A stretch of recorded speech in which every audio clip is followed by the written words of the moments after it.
എല്ലാവർക്കും സുഖമാണെന്ന് വിശ്വസിക്കുന്നു. ഡെയിലി അപ്ഡേറ്റിലേക്ക് എല്ലാ ആളുകൾക്കും സ്വാഗതം. നാളെ ജൂലൈ 18-ാം തീയതിയും തുറന്നുള്ള ദിവസങ്ങളിലും നിങ്ങൾ ശ്രദ്ധിക്കേണ്ട വളരെ പ്രധാനപ്പെട്ട കാര്യങ്ങളാണ് ഈ ഒരു വീഡിയോയിൽ വ്യക്തമാക്കുന്നത്.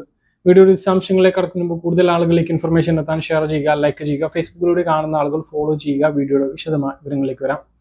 സംസ്ഥാനത്ത് സാമൂഹ്യ സുരക്ഷാ പെൻഷൻ വാങ്ങുന്ന 62 ലക്ഷം പെൻഷൻ ഗുണഭോക്താക്കൾക്ക് എല്ലാ വർഷവും ഉണ്ടാകുന്ന വാർഷിക മസ്റ്ററിംഗ് പ്രഖ്യാപിച്ചിട്ടുണ്ട്. പെൻഷൻ ഗുണഭോക്താവ് ജീവിച്ചിരിപ്പുണ്ട് എന്നും സ്ഥലത്ത് സ്ഥിരതാമസക്കാരാണ് എന്ന് ഉറപ്പിക്കുന്നതിന് വേണ്ടിയിട്ടാണ് ക്ഷേമ പെൻഷൻ മസ്റ്ററിംഗ് കുറച്ച് വർഷങ്ങളായിട്ട് നടന്നു വരുന്നത്. അതുകൊണ്ട് തന്നെ പെൻഷൻ വാങ്ങുന്ന എല്ലാ ഗുണഭോക്താക്കളും മസ്റ്ററിംഗ് പൂർത്തീകരിക്കണം. എന്നാൽ ചില ആളുകൾക്ക് വേണ്ട 2025 ഡിസംബർ 31 മുമ്പ് ക്ഷേമ പെൻഷൻ അനുവദിച്ച് കിട്ടിയിട്ടുള്ള ആളുകൾ മാത്രമാണ് ഇപ്പോൾ ഈ 2026-27 മസ്റ്ററിംഗിൽ പങ്കെടുക്കേണ്ടത്. ക്ഷേമകേന്ദ്രങ്ങളിലെത്തി ബയോമെട്രിക് വിരലടയാളം കണ്ണിന്റെ പ്രിന്റൊക്കെ എടുത്തുകൊണ്ടാണ് മസ്റ്ററിംഗ് പൂർത്തീകരിക്കേണ്ടത്. ഈ ഒരു സമയത്ത് മസ്റ്ററിംഗ് പരാജയപ്പെടുകയാണ് എങ്കിൽ ലൈഫ് സർട്ടിഫിക്കറ്റ് സമർപ്പിക്കുകയും വേണം. 2026 ജൂലൈ 17-ാം തീയതി മുതലാണ് പെൻഷൻ മസ്റ്ററിംഗ് ആരംഭിച്ചത്. സെപ്റ്റംബർ 30 വരെയാണ് ഇതിനുള്ള ഒരു സമയം നൽകിയിട്ടുള്ളത്. ഈ ഒരു കാലയളവിലാണ് മസ്റ്ററിംഗ് നടപടികൾ പൂർത്തീകരിക്കേണ്ടത്. ഇല്ല എങ്കിൽ ഒക്ടോബർ മാസം മുതൽ ക്ഷേമ പെൻഷൻ മുടങ്ങും എന്നുള്ളതാണ് ഏറ്റവും പ്രധാനമായിട്ട് ഓർമ്മിപ്പിക്കാനുള്ളത്. മസ്റ്ററിംഗ് എല്ലാവരും സമയബന്ധിതമായിട്ട് പൂർത്തീകരിക്കുക. ബയോമെട്രിക് പരാജയപ്പെടുന്നവർക്ക് ലൈഫ് സർട്ടിഫിക്കറ്റ് സമർപ്പിക്കേണ്ടത് തദ്ദേശ സ്ഥാപനങ്ങളിലാണ്, പഞ്ചായത്ത്, മുനിസിപ്പാലിറ്റി, കോർപ്പറേഷനുകളിലാണ് ലൈഫ് സർട്ടിഫിക്കറ്റുകൾ സമർപ്പിക്കേണ്ടത്. അതേസമയം വിവിധ ക്ഷേമ ബോർഡുകളിൽ നിന്നും പെൻഷൻ വാങ്ങുന്ന ഗുണഭോക്താക്കളും മസ്റ്ററിംഗ് ചെയ്യണം. അവരുടെ ബയോമെട്രിക് പരാജയപ്പെടുകയാണ് എങ്കിൽ അതായത് ക്ഷേമനിധി ഓഫീസുകളിലാണ് ലൈഫ് സർട്ടിഫിക്കറ്റുകൾ സമർപ്പിക്കേണ്ടത്. അപ്പോൾ ഈ കാര്യം എല്ലാ ആളുകളും മനസ്സിലാക്കുകയും മസ്റ്ററിംഗ് നടപടികൾ പൂർത്തീകരിക്കുകയും ചെയ്യുക. എന്നാൽ മാത്രമേ 2000 പെൻഷൻ തുറന്നങ്ങോട്ട് ലഭിക്കുകയുള്ളൂ. മറ്റൊരു പ്രധാനപ്പെട്ട കാര്യം, ഈ മാസത്തെ ക്ഷേമ പെൻഷന്റെ വിതരണം 21-ന് കടമെടുപ്പിന് ശേഷം 23-24 തീയതികളിലേക്കായിട്ട് ബാങ്ക് അക്കൗണ്ടുകളിലേക്ക് വിതരണം നടക്കും. തൊട്ടടുത്ത ദിവസങ്ങളിലായിട്ട് കയ്യിലും പെൻഷൻ വിതരണം ആരംഭിക്കുന്നതാണ്. ഈ ഒരു പെൻഷൻ വിതരണം ഓഗസ്റ്റ് 4-ാം തീയതിക്കുള്ളിലൊക്കെ ആയിട്ട് വിതരണം പൂർത്തീകരിക്കും. പക്ഷേ ഓഗസ്റ്റ് മാസത്തെ പെൻഷൻ അത് നേരത്തെ വിതരണം ഉണ്ടാകും. ഈ മാസം 25-നാണ്, ഓഗസ്റ്റ് മാസം 25-നാണ് ഒന്നാം ഓണം വരുന്നത്. അതിൻ്റെ ഒരു 2-3 ദിവസം മുമ്പൊക്കെ പെൻഷൻ വിതരണം കയ്യിലും പൂർത്തിയാക്കുന്ന തരത്തിൽ ഓഗസ്റ്റ് മാസത്തിൽ പെൻഷൻ വിതരണം ഉണ്ടാകും. ഓഗസ്റ്റ് മാസത്തേത് മാത്രമാവാൻ സാധ്യതയില്ല. ഒരു മാസത്തെ മുൻകൂറായി, അതായത് സെപ്റ്റംബർ മാസത്തെ മുൻകൂറായി നൽകാനുള്ള സാധ്യതയുണ്ട്. 2 മാസത്തെ പെൻഷൻ ലഭിക്കാൻ സാധ്യതയുണ്ട്. അതൊന്നും ഉറപ്പായിട്ടില്ല. സർക്കാരിന്റെ ഉത്തരവോ അറിയിപ്പോ ലഭിക്കേണ്ടതുണ്ട്. എന്തായാലും ഓണത്തോടനുബന്ധിച്ച് സർക്കാരിന് വലിയ സാമ്പത്തിക പ്രതിസന്ധി ഉണ്ടാകും. സർക്കാർ ജീവനക്കാർക്കുള്ള ഉത്സവ ഭത്ത, ഓണം ബോണസ്, അതുപോലെ തന്നെ പട്ടികജാതി വിഭാഗക്കാർക്കുള്ള സമ്മാനമായിട്ടുള്ള തുക, ഇങ്ങനെ നിരവധി സഹായങ്ങൾ വിതരണം ചെയ്യേണ്ടതുണ്ട്. ഈ ഒരു സമയത്ത് തന്നെയാണ് ക്ഷേമ പെൻഷൻ 2 മാസത്തേതും പ്രതീക്ഷിക്കുന്നത്. അതേസമയം കെട്ടിടനിർമ്മാണ തൊഴിലാളികൾക്ക് മാസങ്ങളായിട്ട് പെൻഷൻ മുടങ്ങി കിടക്കുകയാണ്. കുടിശ്ശിക 1-2 മാസത്തേത് ലഭിക്കും എന്നുള്ളതാണ് അനൗദ്യോഗികമായിട്ടുള്ള വിവരം. കൃത്യമായിട്ടുള്ള അറിയിപ്പ് കിട്ടിയിട്ടില്ല. അതുപോലെ പ്രവാസി പെൻഷനും കുടിശ്ശിക തീർത്ത് ഈ ഓണത്തിന് കിട്ടും എന്നാണ് നമ്മൾ പ്രതീക്ഷിക്കുന്നത്. അതേസമയം സ്ത്രീ സുരക്ഷാ പെൻഷൻ ഓണത്തിന് കിട്ടില്ല, അത് തന്നെയാണ് പറയാനുള്ളത്.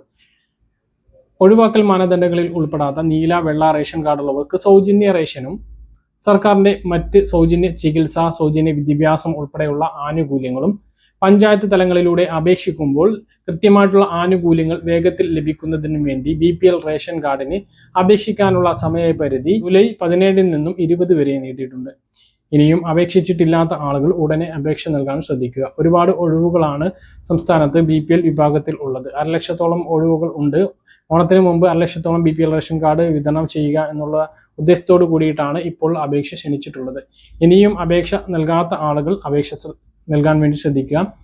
ഇപ്പോൾ മുൻഗണനാ വിഭാഗം റേഷൻ കാർഡിന് ചെറിയ കാറുണ്ട് എങ്കിൽ പോലും അർഹതയില്ല. 1000 സ്ക്വയർ ഫീറ്റ് വീടുണ്ട് എങ്കിൽ പോലും അർഹതയില്ല. അതിലൊരു മാറ്റം വരും എന്നും പറയുന്നുണ്ട്. 1200 വരെ പരിഗണിക്കാം എന്നുള്ളതാണ് ഇപ്പോൾ സർക്കാരിന്റെ ഭാഗത്തു നിന്നുള്ള വിവരങ്ങൾ വരുന്നത്. കൃത്യമായിട്ടുള്ള ഉത്തരവോ സർക്കുലറോ ഇറങ്ങാത്തത് കൊണ്ടാണ് അതിന്റെ ഔദ്യോഗികമായിട്ടുള്ള അറിയിപ്പ് നൽകാത്തത്. 800 cc വരെ വാഹനവും 1200 സ്ക്വയർ ഫീറ്റ് വരെ വീടും ഈ ഒരു രീതിയിലേക്ക് മാനദണ്ഡങ്ങൾ മാറ്റും എന്നുള്ളതാണ് ഇപ്പോൾ നമുക്ക് ലഭിക്കുന്ന വിവരങ്ങൾ. മറ്റൊന്ന്, ഓണം സ്പെഷ്യലാണ്. ഓണം സ്പെഷ്യലായതുകൊണ്ട് സപ്ലൈകോക്ക് 56 കോടി രൂപ ധനവകുപ്പ് അനുവദിച്ചിട്ടുണ്ട്. സൗജന്യമായിട്ട് ഭക്ഷ്യകിറ്റ് റേഷൻ കാർഡുകളിലൂടെ വിതരണം ചെയ്യുന്നതിന് വേണ്ടിയിട്ടാണ്. മഞ്ഞ റേഷൻ കാർഡിന് മാത്രമായിരിക്കും ഈ പ്രാവശ്യം സൗജന്യ ഭക്ഷ്യകിറ്റ് ഉണ്ടാവുക. അതേസമയം എല്ലാ റേഷൻ കാർഡുകളെയും പരിഗണിക്കുന്നതിന്റെ ഭാഗമായി നീല, വെള്ള റേഷൻ കാർഡുള്ളവർക്ക് റേഷൻ കാർഡിലൂടെ സ്പെഷ്യൽ അരി ഉണ്ടാകും. ഓണത്തോടനുബന്ധിച്ച് സ്പെഷ്യൽ അരി ലഭിക്കുന്നതാണ്. എന്നാൽ എല്ലാ റേഷൻ കാർഡിനും ഭക്ഷ്യകിറ്റ് ചെറിയ പണം കൊടുത്ത് വാങ്ങാം. സബ്സിഡി സാധനങ്ങൾക്ക് പുറമെ പ്രത്യേക ഇനം പായസക്കൂട്ട് ഉൾപ്പെടെയുള്ള വിഭവങ്ങൾ അടങ്ങിയിട്ടുള്ള ഭക്ഷ്യക്കിറ്റുകൾ, അത് 3 ഇനം ഭക്ഷ്യക്കിറ്റ് ഒരുക്കും എന്നാണ് ഇപ്പോൾ നമുക്ക് ലഭിക്കുന്ന വിവരങ്ങൾ. 225 200-ന്റെയും 300-ന്റെയും ഇടയിൽ വില വരുന്ന കിറ്റ്, 500 രൂപയുടെ കിറ്റ്, 1000 രൂപയുടെ കിറ്റും ഒരുക്കും എന്നുള്ളതാണ് വിവരം. എങ്ങനെയാണ് എന്നുള്ളതൊക്കെ കൃത്യമായിട്ട് അറിയേണ്ടതുണ്ട്. സപ്ലൈകോ ഔട്ട്ലെറ്റുകളിലൂടെയും പ്രത്യേകം ഒരുക്കുന്ന ഓണച്ചന്തകളിലൂടെയും ഈ കിറ്റുകളും സബ്സിഡി ഇതര ഉൽപ്പന്നങ്ങൾ വിലക്കുറവിലും സബ്സിഡി സാധനങ്ങളും ലഭ്യമാകുന്നതാണ്. അപ്പോൾ ഈ ഒരു രീതിയിലാണ് ഓണക്കാലത്തെ വിപണി ഇടപെടലിന് സർക്കാർ തയ്യാറെടുക്കുന്നത്. അതിന് 200 കോടി രൂപയാണ് ധനവകുപ്പ് സപ്ലൈകോക്ക് കൈമാറിയിട്ടുള്ളത്. അങ്ങനെ ഇതാണ് ഓണവുമായി ബന്ധപ്പെട്ട് റേഷനിൽ വരാൻ പോകുന്ന മാറ്റങ്ങൾ. മറ്റൊന്ന്, മഞ്ഞ റേഷൻ കാർഡിന്റെ അരി വിഹിതത്തിൽ വലിയ മാറ്റം വരാൻ പോവുകയാണ്. ഇപ്പോൾ 35 കിലോ ഭക്ഷ്യധാന്യമാണ് ലഭിക്കുന്നത്. 30 കിലോ അരിയും, നമ്മുടെ സംസ്ഥാനത്ത് 30 കിലോ അരിയും 2 കിലോ ഗോതമ്പും 3 ആട്ടയുമാണ് ലഭിക്കുന്നത്. ഇതിൽ ഒരു വ്യക്തിക്ക് 7 കിലോ ആയി ചുരുങ്ങും എന്നുള്ളതാണ് വിവരം. എത്ര അംഗങ്ങളുണ്ട് എങ്കിലും, അപ്പോൾ 10 അംഗങ്ങളുണ്ടെങ്കിൽ 70 കിലോ കിട്ടും എന്ന് പ്രതീക്ഷിക്കേണ്ട. മാക്സിമം 35 കിലോ ആ ഒരു രീതിയിലേക്കാണ് കേന്ദ്ര സർക്കാർ ഇത് കൊണ്ടുവരുന്നത്. അപ്പോൾ നമ്മുടെ സംസ്ഥാനത്ത് റേഷൻ കടക്കാർക്കും അതുപോലെ തന്നെ മഞ്ഞ റേഷൻ കാർഡുള്ളവർക്കും വലിയ തിരിച്ചടിയാണ്. മഞ്ഞ റേഷൻ കാർഡുകാരുടെ കിൻഡൽ കണക്കിന് അരി കുറയുമ്പോൾ റേഷൻ കടക്കാർക്കുള്ള കമ്മീഷനും അതിനനുസരിച്ച് കുറയുന്ന സാഹചര്യം ഉണ്ടാകും. ഈ മാസത്തെ റേഷൻ വിതരണം തുടർന്നു കൊണ്ടുവരികയാണ്. ഇനിയും റേഷൻ വാങ്ങാത്തവർ പോയിട്ട് വാങ്ങുക. നീല റേഷൻ കാർഡിന് ഗോതമ്പുണ്ട്, എല്ലാ റേഷൻ കാർഡിനും ആട്ടയുണ്ട്. അതുപോലെ തന്നെ മണ്ണെണ്ണയുടെ വിതരണവും തുടങ്ങിയിട്ടുണ്ട്. ജൂലൈ, ഓഗസ്റ്റ്, സെപ്റ്റംബർ ത്രൈമാസ കാലയളവിലെ മണ്ണെണ്ണയുടെ വിതരണമാണ് ഇപ്പോൾ ആരംഭിച്ചിട്ടുള്ളത്. ഇതാണ് ഇതാണ് റേഷൻ വിതരണവുമായി ബന്ധപ്പെട്ട് നിങ്ങളെ അറിയിക്കാനുള്ളത്. കഴിഞ്ഞ 2-3-4 മാസങ്ങളായിട്ട് ഗ്യാസിന്റെ കാര്യത്തിൽ വലിയ പ്രതിസന്ധിയാണ് ഉണ്ടായിരുന്നത്. യുദ്ധം അവസാനിക്കുകയും ഹോർമസ് തുറക്കുകയും ചെയ്ത സാഹചര്യത്തിൽ വാണിജ്യ സിലിണ്ടറിന്റെ വിലയിൽ ചെറിയ കുറവ് വന്നിരുന്നു. ഗാർഹിക സിലിണ്ടറിന് വില കുറയും എന്നാണ് പ്രതീക്ഷിച്ചിരുന്നത്. എന്നാൽ അതിലൊരു മാറ്റവുമായിക്കൊണ്ട് ഇറാനെതിരെ അമേരിക്കയുടെ ആക്രമണം രൂക്ഷമായതോടെ ഇറാൻ ഹോർമോസ് വീണ്ടും അടച്ചു. പ്രതിസന്ധി രൂക്ഷമായി. ആഗോള വിപണിയിൽ ക്രൂഡ് ഓയിൽ വില വൻതോതിൽ വർദ്ധിച്ച സാഹചര്യത്തിൽ നമ്മുടെ സംസ്ഥാനത്തും നമ്മുടെ രാജ്യത്തും വീണ്ടും ഇന്ധന വില വർദ്ധിക്കും.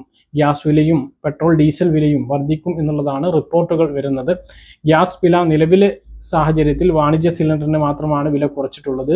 ഗാർഹിക സിലിണ്ടറിന് വില കുറച്ചില്ല. അപ്പോൾ കുറയ്ക്കാൻ സാധ്യതയില്ല എന്ന് മാത്രമല്ല, നിലവിലുള്ള വില കൂടാൻ സാധ്യതയുണ്ട്. 1000-ന് പുറത്തു പോയാലും അത്ഭുതപ്പെടാനില്ല എന്നുള്ളതാണ്. അപ്പോൾ എല്ലാ ആളുകളും വരും മാസങ്ങളിൽ ഈ ഒരു പ്രതിസന്ധി തീരുന്നത് വരെ സൂക്ഷിച്ച് ഉപയോഗിക്കാൻ ശ്രദ്ധിക്കുക. അതുപോലെ ബുക്കിംഗ് ഇടവേള, അതിൽ മാറ്റം വരാനുള്ള സാധ്യതയുണ്ട്. അതായത് കുറവ് വരുത്തുകയല്ല, കൂട്ടാനോ സാധ്യതയുണ്ട്, അല്ലെങ്കിൽ നിലവിലുള്ളത് തുടരാൻ സാധ്യതയുണ്ട്. നിലവിൽ ഗ്രാമപ്രദേശങ്ങളിൽ 40 ദിവസവും നഗരപ്രദേശങ്ങളിൽ 25 ദിവസവുമാണ് ബുക്കിംഗ് പരിധി ഉള്ളത്. ഈ കാര്യം എല്ലാവരും ശ്രദ്ധിക്കുക. മറ്റൊരു പ്രധാനപ്പെട്ട അറിയിപ്പ്, വിവിധ ഗ്യാസ് ഏജൻസികളുടെ സുരക്ഷാ പരിശോധന എന്ന പേരിലുള്ള പരിശോധന ഗ്യാസ് ഏജൻസികൾ ആരംഭിച്ചിട്ടുണ്ട്. ഭാരത് ഗ്യാസിന്റെ പരിശോധനയുമായി ബന്ധപ്പെട്ട വീഡിയോ നമ്മൾ കഴിഞ്ഞ ദിവസം ചെയ്തിരുന്നു. ഇതിൽ പ്രത്യേകം ഇതിന്റെ കാര്യങ്ങൾ വ്യക്തമാക്കിക്കൊണ്ടൊരു നോട്ടീസും അതുപോലെ തന്നെ നമ്മൾ പരിശോധന പൂർത്തിയാക്കിയതിനു ശേഷമുള്ള സർട്ടിഫിക്കറ്റും പിന്നെ നമ്മൾ അതിന് പരിശോധനക്കായി അടക്കുന്ന തുകയുടെ റെസീറ്റും നമുക്ക് ലഭിക്കുന്നുണ്ട്. ഈ ഒരു രീതിയിലുള്ള പരിശോധന വെറും ദിവസങ്ങളിൽ ഉണ്ടാകും. ഭാരത് ഗ്യാസിന് 236 രൂപയാണ് ഈടാക്കുന്നത്. GST അടക്കമാണ്. 200 രൂപ പരിശോധനക്കും 13 രൂപ സ്റ്റേറ്റ് GSTയും 13 രൂപ സെൻട്രൽ GSTയുമാണ് ഈടാക്കുന്നത്. ഇനി ഏതെങ്കിലും സാമഗ്രികൾ, അതായത് പൈപ്പോ റെഗുലേറ്ററോ മാറ്റണമെന്നുണ്ട് എങ്കിൽ അതിന് എക്സ്ട്രാ ചാർജ് നൽകേണ്ടി വരും എന്നുള്ളതാണ്. മറ്റൊരു പ്രധാനപ്പെട്ട കാര്യം, വീട്ടിൽ PNG കണക്ഷൻ എടുത്തിട്ടുള്ളവർ, അതായത് പൈപ്പ് ലൈൻ ഗ്യാസ് കണക്ഷൻ എടുത്തിട്ടുള്ളവർ LPG കണക്ഷൻ ക്യാൻസൽ ചെയ്യണമെന്ന് കേന്ദ്രം പറഞ്ഞിരുന്നു. അത് ഇനിയും ചെയ്യാത്തവർ ശ്രദ്ധിക്കുക, പിഴ വരാനുള്ള സാധ്യതയുണ്ട്. അതേസമയം വീട്ടിൽ PNG കണക്ഷൻ എടുത്തിട്ടില്ല, നിങ്ങളുടെ അടുത്ത പ്രദേശങ്ങളിൽ, അതായത് നിങ്ങളുടെ വീടിൻ്റെ തൊട്ടടുത്ത് പൈപ്പ് ലൈൻ ഗ്യാസ് കടന്നു പോകുന്നുണ്ട് എങ്കിൽ അതിലേക്ക് മാറണമെന്നും കേന്ദ്രം നിർദ്ദേശിച്ചിട്ടുണ്ട്. മറ്റൊരു പ്രധാനപ്പെട്ട കാര്യം KYCയുടെ കാര്യമാണ്. ഉജ്ജ്വൽ യോജന കണക്ഷൻ ഉള്ളവർ നിർബന്ധമായിട്ടും KYC പൂർത്തീകരിക്കണം. ബാക്കിയുള്ളവരും KYCയുടെ കാര്യത്തിൽ അലംഭാവം കാണിക്കരുത്. ഭാവിയിൽ ഗ്യാസ് കിട്ടാതെയാകും എന്നുള്ളതാണ് ഓർമ്മിപ്പിക്കാനുള്ളത്. പറഞ്ഞ കാര്യങ്ങൾ കൃത്യമായിട്ട് മനസ്സിലാണെന്ന് കരുതുന്നു. ഇതുപോലെ ഇൻഫർമേഷൻക്ക് ഫോളോ ചെയ്യുക, സബ്സ്ക്രൈബ് ചെയ്യുക. മറ്റൊരു വീഡിയോയുമായി നമുക്ക് വീണ്ടും കാണാം. ദൂരേക്കും ബൈ.